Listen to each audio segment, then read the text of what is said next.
Market Mantra, Market Mantra, Market Mantra,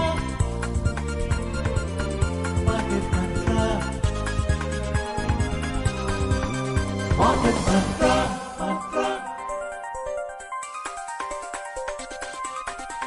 Market Mantra. Welcome to the Sunday edition of Market Mantra, the program in which we give you a complete update on the economic news of the day. And today, also being Sunday, we'll be taking calls from you, our listeners, on any queries that you may have on mutual fund and related matters. You can call us on our telephone numbers 23314444, 23421050 and 23310464. And do not forget to prefix 011 before these telephone numbers if you're calling from out of Delhi. Well, my name is Nishit Kumar and with me is my co-anchor in Hindi, Subodh Mishra. नमस्कार श्रोताओं, कारोबारी खबरों के साथ market मंत्र हाजिर है। आज रविवार है और हर रविवार की तरह आज भी हम म्यूचुअल फंड से जुड़े आपके सवालों के जवाब देंगे। सवाल पूछने के लिए आप इन नंबरों पर फ़ोन कर सकते हैं 23314444, 23421050 और 23310464। दिल्ली से बाहर के श्रोता इससे पहले एसटीडी कोड 011 डायल करें। आज की खबरों पर चर्चा करने और श्रोताओं के सवालों के जवाब देने के लिए हमारे साथ स्टूडियो में हैं mutual funds expert Ashutosh Gupta. Ashutosh, market Mantra में आपका स्वागत है। जी, बहुत धन्यवाद। पहले हेडलाइंस के साथ निशित। Welcome, Asutosh. The headlines.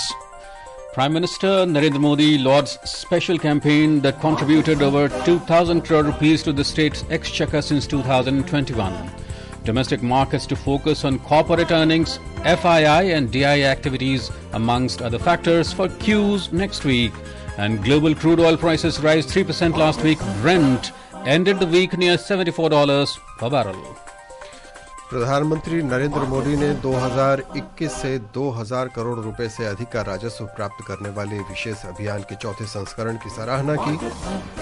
अगले हफ्ते देश के बाजारों का फोकस कंपनियों की आमदनी और विदेशी और घरेलू निवेशकों पर रहने की संभावना। और पिछले सप्ताह अंतर्राष्ट्रीय बाजार में कच्चे तेल की कीमतें 3% बढ़ी। ब्रेंट क्रूड $74 प्रति बैरल।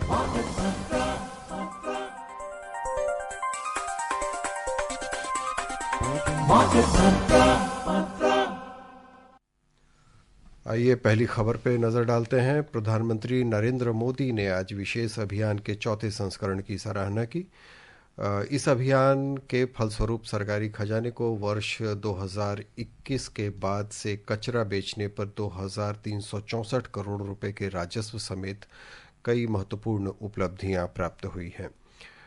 केंद्रीय मंत्री जितेंद्र सिंह की एक पोस्ट के उत्तर में श्री मोदी ने कहा कि अभियान की सफलता दर्शाती है कि सामूहिक प्रयासों से ठोस परिणाम हासिल किए जा सकते हैं और स्वच्छता तथा आर्थिक विवेक को प्रोत्साहन दिया जा सकता है। उन्होंने कहा कि कुशल प्रबंधन और सक्रिय प्रयासों के अच्छे परिणाम प्राप्त हुए हैं। आइए पहले कॉलर के पास चलते हैं। दिल्ली से योगेश हमारे साथ हैं। योगेश, स्वागत है आपका, सवाल पूछें। जी, आप सभी को नमस्कार। नमस्कार। तो सर, मेरा जो सवाल है, मेरे दो सवाल हैं। पहला सवाल तो मेरा ये है कि अक्सर ये सलाह दी जाती है कि इंडिया के बाहर भी हमारे को डाइवर्सिफाई करना चाहिए। तो क्योंकि मैं मार्केट का रिटर्न देख रहा था, जो कैक है फ्रांस का, उसका 5 साल का रिटर्न केवल 24% दिखा रहा है और हैंगसेंग का -25% है। और आपके ज्यादातर जो इंडेक्स है बाहर के, वो इंडिया से बहुत पीछे चल रहे हैं। तो कौन सी कंट्री में हमारे को डालना चाहिए अगर हम ग्लोबली डाइवर्सिफाई करते हैं? ये मेरा पहला सवाल है। और दूसरा सवाल ये है कि इंडिया के इंडेक्स के अलावा, सेंसेक्स के अलावा, कौन सी ऐसी कंट्री का इंडेक्स है जिसने ज्यादा ग्रोथ दिखाई हो? कि कौन सा ऐसा कंट्री है जिसका शेयर मार्केट सबसे तेज भागा है इंडिया को अगर हम छोड़ दें तो? जी, देखिए, काफ़ी अहम सवाल है आपका। Traditionally Indian investors, because they've been waking up to investing in India, तो पहला तो ये होता है कि आप डोमेस्टिक मार्केट्स में इन्वेस्ट करना शुरू करें। बट जैसे जैसे आप थोड़ा मैच्योर होते हैं तो एक अच्छी सलाह है कि आपका पैसा थोड़ा इंटरनेशनली डाइवर्सिफाइड हो, क्योंकि कंट्री स्पेसिफिक अगर कोई रिस्क होता है, कुछ अकस्मात कुछ कंट्री स्पेसिफिक फैक्टर्स से मार्केट क्रैश करता है, तो आपका सारा पैसा रिस्क पे नहीं रहता है। अब अगर हम बात करते हैं कि कहाँ डाइवर्सिफाई करें, जो मुझे मेरी निजी राय में कुछ जो यूएस के इंडेक्स हैं वो इंडियन निवेशक को अच्छा डाइवर्सिफिकेशन दिलाने में समर्थ हैं मेरी राय में। पर्टिकुलरली मैं नाम लूँगा नैस्डैक 100 इंडेक्स का। और मैं क्यों इसको रिकमेंड करूँगा, हालांकि इसको अक्सर माना जाता है कि ये काफ़ी टेक सेंट्रिक इंडेक्स है, तो क्या एक कॉन्सेंट्रेटेड इंडेक्स है? मेरी राय में ऐसा नहीं है। एक तो 2-3 रीज़न है इसके। एक तो इसका रिटर्न अगर आप हिस्टोरिक देखेंगे तो काफ़ी बढ़िया रहा है। इसमें वाकई में जो वेल्थ कंपाउंडर टाइप की कंपनीज रही हैं, गूगल, फेसबुक, अल्फ़ाबेट, इस टाइप की कंपनीज इस इंडेक्स में हैवी वेट्स हैं। और ये जेन्युइन डाइवर्सिफिकेशन है इंडियन इन्वेस्टर के लिए, क्योंकि इस टाइप के बिजनेसेस, इस टाइप के बिजनेस मॉडल्स आपको इंडियन लिस्टेड यूनिवर्स में अक्सर नहीं देखे गए हैं। और कहने को ये इंडेक्स यूएस फोकस्ड है, लेकिन आप ये तमाम कंपनियां देखेंगे तो इनके खुद के बिजनेस इतने ग्लोबली डाइवर्सिफाइड हैं, इनका जो रेवेन्यू बेस है वो खुद इतना ग्लोबलाइज्ड है कि ये यूएस में लिस्टेड मात्र हैं, लेकिन एक्चुअली इनके बिजनेस जो हैं ट्रूली ग्लोबली फैले हुए हैं। तो नैस्डैक 100 एक मेरी राय में एक अच्छा इंडेक्स है। हालांकि अपॉर्चुनिटीज़ कुछ कम है अभी इंडियन इन्वेस्टर्स के लिए, क्योंकि इन फंड्स पे, अधिकतर फंड्स पे गेट्स लगे हुए हैं। ये लोग अपनी इन्वेस्टमेंट मैक्सिमम लिमिट्स हिट किए हुए हैं, जो कि जितना पैसा इनको बाहर निवेश करने की परमिशन है। तो जैसे ये लिमिट्स में थोड़ी रिलैक्सेशन आती है तो आप इस इंडेक्स को देख सकते हैं अपने इंटरनेशनल डाइवर्सिफिकेशन के लिए। And also, Ashutosh, at the end of the day, we must also not forget the Indian dream story. Oh, absolutely. Besides the global markets. Well, next in line, we are joined by Rakesh from Shimla. Rakesh, welcome to the show. नमस्कार। Namaskar, Rakesh ji. तो मैं एक ग्राहक हूँ और मैं मेरे bank में 25 लाख रुपया है, तो मैं म्यूचुअल फंड में लगाना चाहता हूँ। तो मैं किस तरह से लगा सकता हूँ? या शेयर मार्केट में लगाऊं, या सोना खरीदूं, या म्यूचुअल फंड में लगाऊं, और कैसे लगा सकता हूँ मैं? देखिए, अगर आपको पहले निवेश की बहुत ज़्यादा फेमिलियर नहीं है, इक्विटी मार्केट्स में इन्वेस्ट करने के लिए अगर आप बहुत इससे परिचित नहीं हैं, तो बेहतर है कि आप म्यूचुअल फंड का रूट लें, डायरेक्टली शेयर मार्केट में खुद से निवेश ना करें। म्यूचुअल फंड्स इक्विटी मार्केट में इन्वेस्ट करने को काफ़ी आसान बना देते हैं एक आम निवेशक के लिए। तो मेरी सलाह में आप 2 एग्रेसिव हाइब्रिड फंड्स, जैसे कि ICICI pru equity and debt fund, Mirae का एक फंड है, SBI का फंड है एग्रेसिव हाइब्रिड, इस टाइप के आप कोई भी 2 फंड लीजिए, उनमें अपना पैसा स्प्रेड करके SIP के जरिए लगाइए। आपने बोला 25 लाख रुपए आपके पास हैं, आप कितना इसमें से निवेश करना चाहते हैं, कितने साल के लिए निवेश करना चाहते हैं, और ये रकम आपके लिए कितनी अहम है, उस हिसाब से आप देखिए। अगर ये रकम आपके लिए बहुत मायने रखती है तो इसको कम से कम 1.5-2 साल का SIP करके इस पैसे को स्प्रेड करिए, महीने दर महीने इसको लगाइए। जी, अगले कॉलर है बेंगलुरु से अयान गांगुली। अयान, स्वागत है आपका, सवाल पूछें। मेरा नमस्कार मार्केट मंत्रा टीम को, मेरा नमस्कार आशुतोष जी को भी। मैं रेगुलरली इस प्रोग्राम को सुनता हूं और मुझे बहुत हेल्प मिलता है इस प्रोग्राम से। आशुतोष जी से मेरा एक सवाल है। सर, मैं अभी 34 इयर्स का हूं और मैं पिछले कुछ सालों से म्यूचुअल फंड में SIP के जरिए इन्वेस्ट कर रहा हूं पिछले कुछ सालों से। लेकिन क्या है कि मेरा कुछ परसेंटेज ऑफ एलोकेशन थोड़ा सा स्मॉल कैप, मिड कैप में है, थोड़ा सा thematic, sectoral and infrastructure and manufacturing funds की तरफ भी थोड़ा है। ऐसे 4-5 फंड्स है जहां पे मैं करता हूँ। बाकी और भी कुछ फंड्स है जहां पे मैं करता हूँ। तो सर, आपका मेरे लिए क्या सलाह रहेगा? क्या, क्योंकि मैं यंग हूँ और मैं लंबे समय तक निवेश करने के लिए सोच रहा हूँ, आने वाले 10, 15, 20 सालों के लिए, तो क्या मुझे इस फंड्स में इन्वेस्ट करते रहना चाहिए, इसमें बने रहना चाहिए, कि थोड़ा बहुत रीबैलेंसिंग या रीएलोकेशन की जरूरत है? Thank you sir. जी बिल्कुल, मिड और स्मॉल कैप फंड्स मेरे ख्याल आपके लिए सूटेबल रहेंगे। आपने बताया कि आप यंग हैं, आपके पास एक लंबा टाइम होराइजन है और आप कुछ साल से इन्वेस्ट कर रहे हैं, तो आप फेमिलियर हैं मार्केट से थोड़ा, आपको इक्विटी मार्केट्स में इन्वेस्ट करने का एक्सपीरियंस, एक अनुभव एक लेवल का ऑलरेडी है आपके पास। मिड और स्मॉल कैप फंड्स आपके पोर्टफोलियो में होने चाहिए, लेकिन बस ध्यान रखिएगा कि ये फंड्स को आप इनको एक सप्लीमेंट्री एलोकेशन अपनी मानिए। ये फंड्स आपका पोर्टफोलियो डोमिनेट ना करने लगे। तो अगर मिड और स्मॉल कैप फंड्स ने पिछले 2-3 साल में बेहतर रिटर्न दिए हैं, तो अगर उनका प्रोपोर्शन आपके पोर्टफोलियो में बहुत बढ़ गया है, तो उसको थोड़ा सा रीबैलेंस करके आप कोर फंड्स, जो कि आपके पास कुछ फ्लेक्सी कैप फंड्स, कुछ वैल्यू फंड्स, टैक्स सेविंग में अगर आपने इन्वेस्ट किया ELSS फंड से, आपकी कोर होल्डिंग होनी चाहिए। अधिकतर आपका पैसा 50-60%, 70% पैसा इन फंड्स में रहना चाहिए। बचा हुआ 25-30% पैसे को आप mid and small cap type funds में लगा सकते हैं रिटर्न एनहेंसमेंट के लिए। अगर इनका प्रतिशत उसे बहुत बढ़ने लगे तो आप थोड़ा उसको रीबैलेंस करिए, उनमें से थोड़ा एग्जिट कर फ्लेक्सी कैप की साइड जाइए। और ये रीबैलेंसिंग को भी बहुत ज़्यादा मत करिए, क्योंकि अननेसेसरीली आपको टैक्स इंसिडेंट्स का जो है खामियाजा भुगतना पड़ेगा। साल में एक बार कभी आप अपने पोर्टफोलियो को रिव्यू करिए, देखिए, अगर ज़रूरत है तो थोड़ा रीबैलेंस करिए। सेक्टर थीमेटिक फंड से थोड़ा बचें, क्योंकि ये काफ़ी अपॉर्चुनिस्टिक फंड्स होते हैं, और मेरे हिसाब से कोर फंड्स एक आम निवेशक के लिए मोर देन सफिशिएंट है लॉन्ग टर्म वेल्थ क्रिएशन के लिए।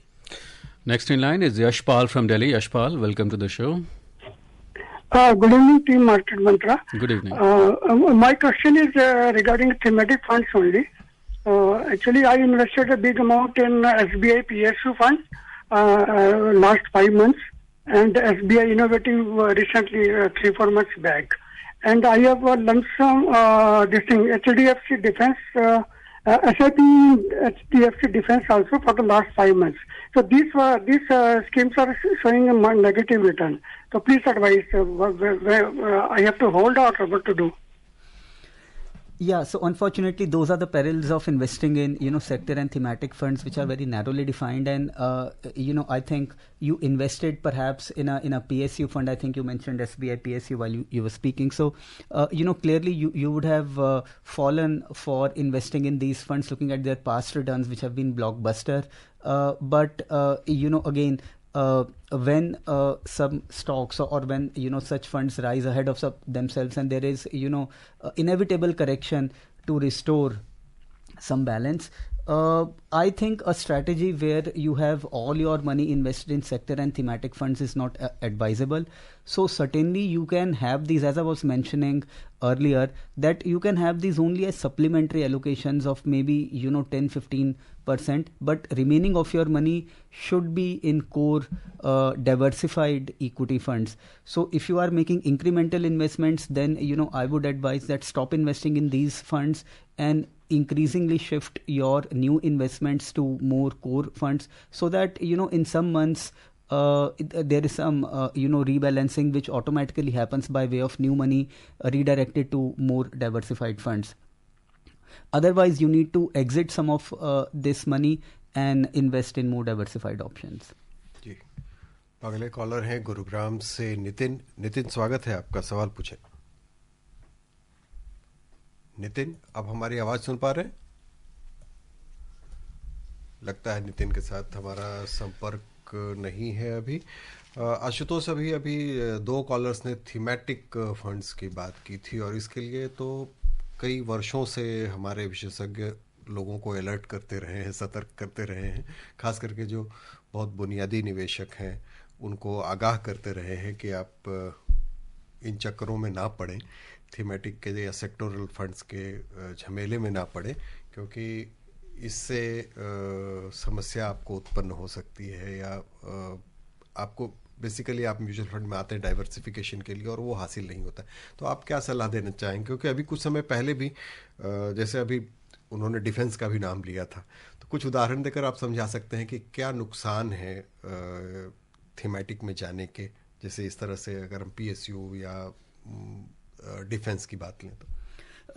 देखिए, जो आपने कहा वो सही है कि एक म्यूचुअल फंड में इन्वेस्ट करने का मेन पर्पस या मेन चार्म यही है कि आप 500 रुपये के SIP में भी आपको 35-40 स्टॉक का एक डाइवर्सिफाइड पोर्टफोलियो मिल जाता है, जो कि एक आम निवेशक के लिए निवेश की प्रतिक्रिया को डेमोक्रेटाइज करने का एक बेहतरीन तरीका है। और आप म्यूचुअल फंड में इसीलिए आते हैं क्योंकि आप फंड मैनेजर की एक्सपर्टीज़ पे डिपेंड करना चाहते हैं कि ये कॉल फंड मैनेजर को लेने दीजिए कि कौन से स्टॉक्स, कौन से सेक्टर्स में इस वक्त निवेश करने का सही टाइम है। अगर आप खुद से कोई थीमेटिक या सेक्टर फंड चुनते हैं तो एक तरह से you are stepping into the shoes of the fund manager. आप ये कॉल ले रहे हैं कि मुझे इस सेक्टर में जाना है या मुझे इस पर्टिकुलर थीम में निवेश करना है। तो जो आधा काम जो आप फंड मैनेजर पे छोड़ना चाहते थे वो तो जिम्मेदारी आपने खुद ही ले ली। तो और उसके बाद ये फंड्स जो है वॉलेटाइल बहुत होते हैं, क्योंकि एक सेक्टर, कोई भी सेक्टर लगातार चलता रहे ऐसा देखने में नहीं आता है। inevitably, markets rise and markets fall, and sector funds tend to be very volatile, and they impact psychologically. कभी कभी कोई सेक्टर अगर स्ट्रक्चरल डाउनफॉल में चला जाता है तो उसमें निवेशकों को काफ़ी नुकसान भी झेलना पड़ सकता है. तो डाइवर्सिफाइड रहिए, कीप इट सिंपल, सेक्टर और थीमेटिक फंड से बचे. पर्टिकुलरली आपने अभी डिफेंस एक फंड का नाम लिया. अगर आप उसकी डिटेल में देखेंगे तो देखेंगे 2 या 3 स्टॉक, मात्र 2 या 3 स्टॉक इन फंड्स का 45-50% पोर्टफोलियो अकाउंट फॉर करते हैं. तो बेसिकली अगर आप डिफेंस फंड में इन्वेस्ट कर रहे हैं तो आपका अधिकतर पैसा सिर्फ 2 या 3 स्टॉक में ही लगा हुआ है. तो जाहिर सी बात है कि जब ये 2-3 स्टॉक बहुत बढ़िया परफॉर्म करेंगे तो आपको अच्छे रिटर्न मिलेंगे, लेकिन जब ये स्टॉक परफॉर्म करना बंद कर देंगे तो आपको उसकी वजह से नुकसान भी उठाना पड़ेगा. तो मेरे हिसाब से ये निवेश की शैली रिकमेंडेड नहीं है.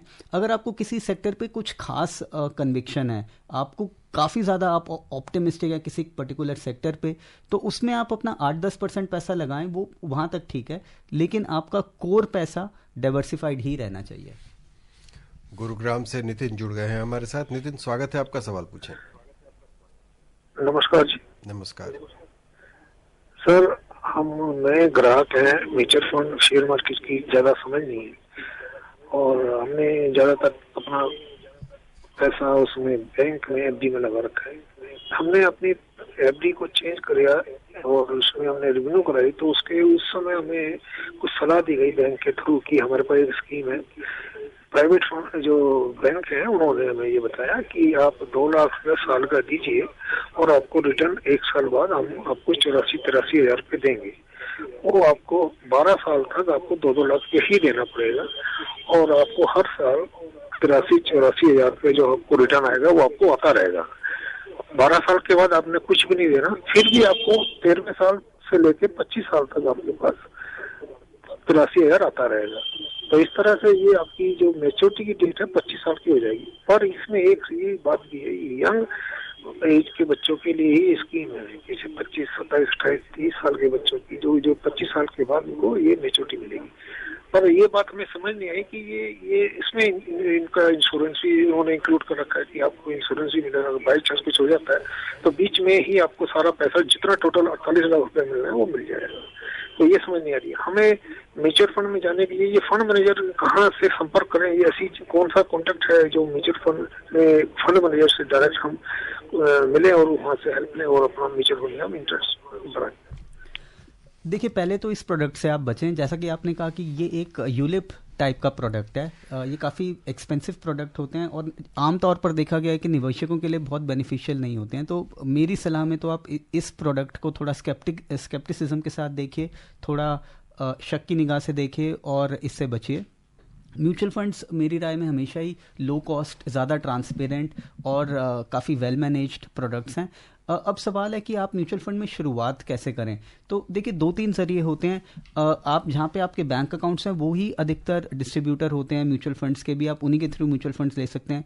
या फिर अगर आप ऑनलाइन ट्रांजैक्शंस में, ऑनलाइन इन्वेस्टमेंट करने में थोड़े ऑनलाइन ट्रांजैक्शंस में अगर आप फेमिलियर हैं या कंफर्टेबल हैं, बैंकिंग भी अगर आप ऑनलाइन करने में कंफर्टेबल रहते हैं, तो आजकल मैक्सिमम जो कि AMCs हैं, जो म्यूचुअल फंड कंपनीज हैं, आप उनकी वेबसाइट पे जाकर डायरेक्टली म्यूचुअल फंड्स में इन्वेस्ट कर सकते हैं.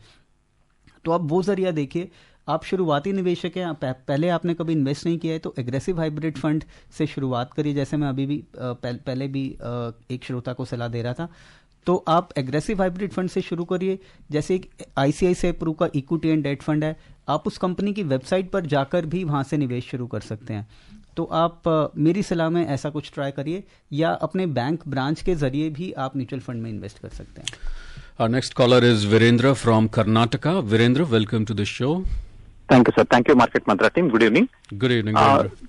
Sir, I have been investing through SIP since last 1 year. I am 48 years now. I am putting 14,000 rupees per month into 9 funds. Is it too many funds, or should I reduce the number? Question 1. And also, when I went through the portfolio analysis, it shows 55% of my funds are going to large cap, and some 25-30% into mid cap, and some 15% into small cap. Do you suggest any changes in my funds, or should I continue with? Thank you. Yeah, so certainly your question number one, is it too many? Certainly too many. 9 is just too many funds. Also, considering the scale of your investment, over a period of time, one can understand if you've been investing for several years, there can be a natural tendency to have slightly larger number of funds, because over a period of time, if some funds become underperformers, you stop investing in them and start your SIPs in new funds. So there can be a tendency that you have, slightly higher number of funds than what could be an ideal range. But you mentioned that you started your SIP of 14,000 per month about 1 year back. In that context, I would say 9 is certainly looking like a big number. Perhaps 3 to 4 funds can be more than sufficient and can provide you with adequate diversification with the kind of market cap breakup that you just mentioned. And I think there is no specific reason to worry about the market cap allocation that you mentioned. But try and see, how you can reduce the number of funds. And some of the ground rules that I can tell you are that if you have any sector thematic funds, get rid of them. If you have any funds which are less than 5% of your portfolio weightage, seriously consider whether you should have them. Either you increase allocation to them or you exit them, because they are only increasing the crowd. If these funds tomorrow become blockbuster, even then they are not going to have a big impact on your portfolio returns, because they have a very small weightage in the first place.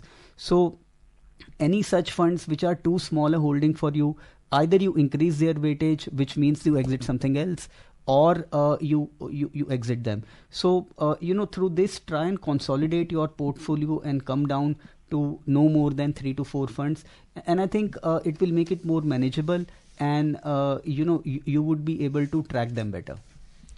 अगले collar हैं हैदराबाद से सौरभ. सौरभ, स्वागत है आपका, सवाल पूछें. Saurav, can you hear us?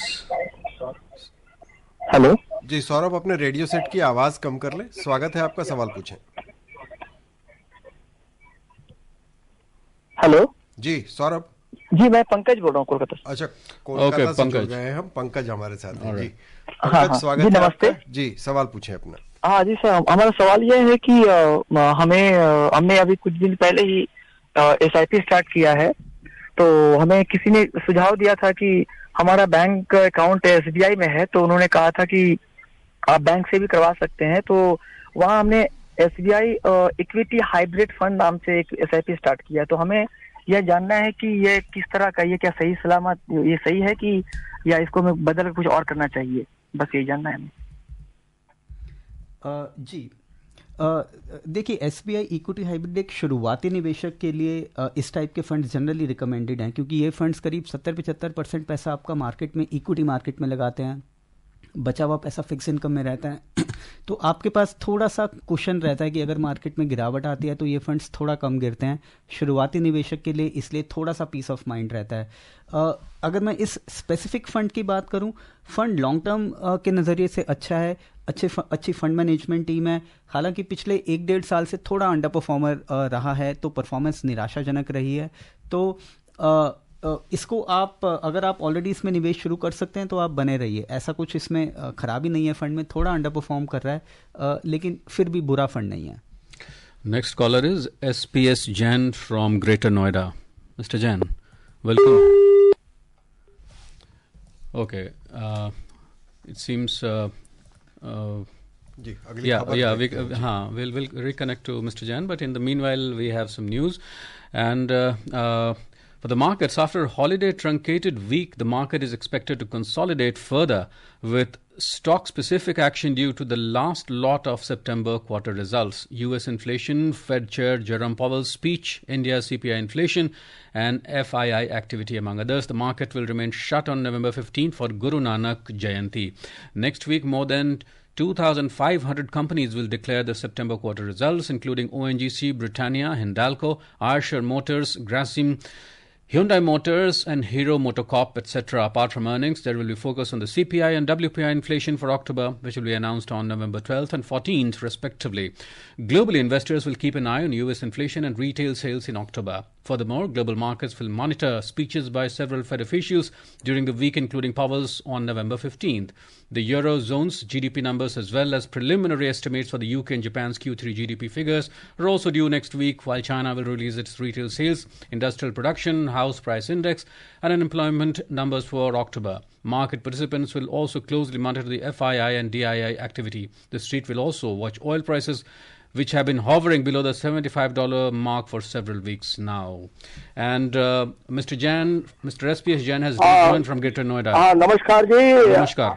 I think I am audible now. Yes, loud and clear. मेरा expert से क्वेश्चन है कि अभी जो पिछले एक साल में गोल्ड फंड से काफी अच्छा रिटर्न मिला है और अभी जियो पॉलिटिकल सिचुएशंस में कुछ चेंजेस आ रहे हैं, कुछ स्टेबिलिटी आएगी, तो क्या इसको मार्केट का गोल्ड का रिटर्न आप एक्सपेक्ट करते हैं कि आगे आने वाले साल 2 साल में भी इतना ही रहेगा? और in such a situation is it advisable to book some profit from the gold?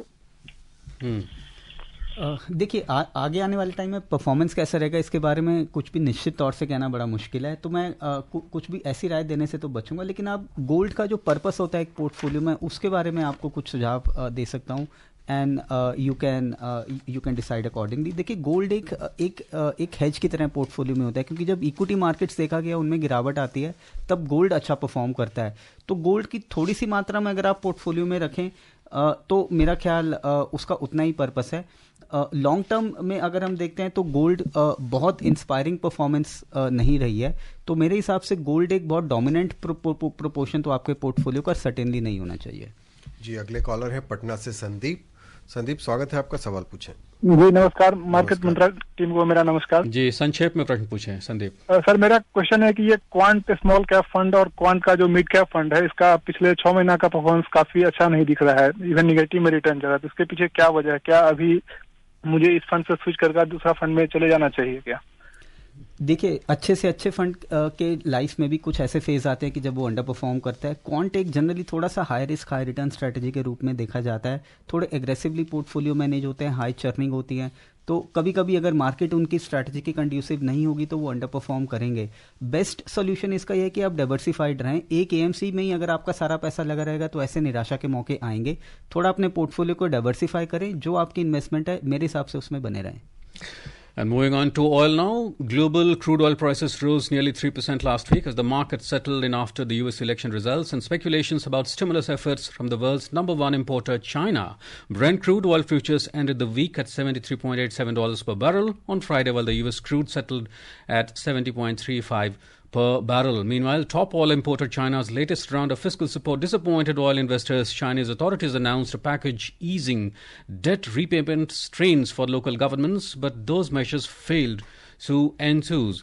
A Donald Trump presidency may be net bearish for crude prices on higher domestic production and tariffs that will weigh on the Chinese economy, and President-elect is also expected to clamp down on Iranian oil exports. Oil has been on a downward trend since April on tepid Chinese demand and a surge in supply from outside of the OPEC Plus alliance, although the prospect of a ratcheting up in hostilities in the Middle East is keeping the market on the edge.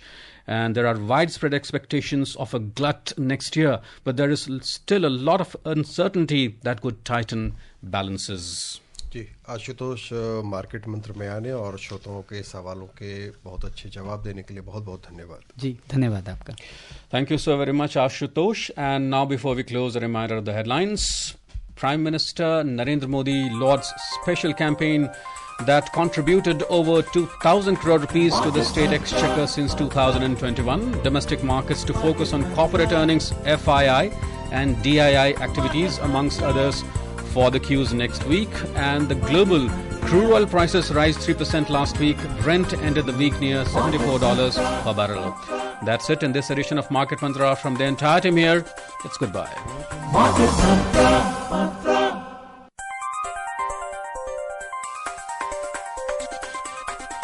Market Mantra, Mantra. Market Mantra.